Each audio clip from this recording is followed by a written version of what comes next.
యావండోయ్ మేము మా అత్తగారింటికి వెళ్ళి వచ్చేస్తుంటే దారిలో మాకు నరసాపురం నుంచి లోనికి పేరుపాలెం బీచ్ ఉందని చెప్పేసి అక్కడికి వెళ్దాం సరదాగా అని చెప్పి మా ఆవిడ నేను వెళ్తుంటే దారిలో పొలాలు మధ్యలో డబ్బులు కాపుతున్నారండి. అదేంటో నాకు తెలియదు పూర్తిగాన. అయితే ఎలా వచ్చేసినప్పటికి లెఫ్ట్ సైడ్లో కొబ్బరి తోటలు, మధ్యలో సీసీ రోడ్డు, రైట్ సైడ్లోని ప్రకృతి ఆస్వాదించేలాగా సముద్రం ఉన్నదండి. అయితే కొంచెం ఎండ ఉండడం వల్ల వాతావరణానికి కొంచెం అలా ఉందన్నమాట.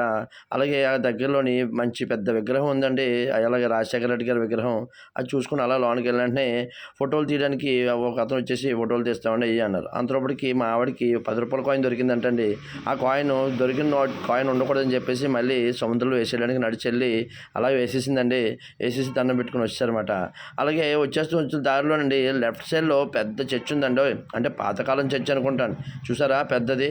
ఆ చర్చిలో ఉన్న దేవుడి పేరు సాగర్ తార వేలంకిని మాత అండి. అంటే మనకి బీచ్ దగ్గరలో ఉంది కాబట్టి సాగర్ తార అని పెట్టారేమో తెలీదు కానండి. చాలా అంటే చూడడానికి చాలా బాగుంటుంది. మీరు ఎప్పుడైనా అక్కడికి పేరుపాలెం వెళ్తే కంపల్సరీ విజిట్ చేసి చూడండి. చాలా బాగుంది. ఆ లోనికి వెళ్ళిన వెంటనే లెఫ్ట్ సైడ్లో బైబిల్స్ మొత్తం ఫొటోస్ అన్ని ఫ్రేమ్స్ అన్నీ అమ్ముతున్నారన్నమాట. అయితే ప్రకృతి ఆనందంలో మంచి చల్లని వాతావరణంలా ఉంది. చాలా బాగుందండి.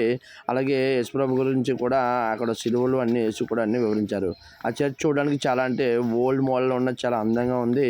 అలాగే చుట్టూరున్న మొక్కలతో చాలా బాగుందండి. మీరు ఈ వీడియో నచ్చినట్లయితే లైక్ కొట్టి, షేర్ చేసి, సబ్స్క్రైబ్ చేసుకోండి మరి. ఉంటాను మరి.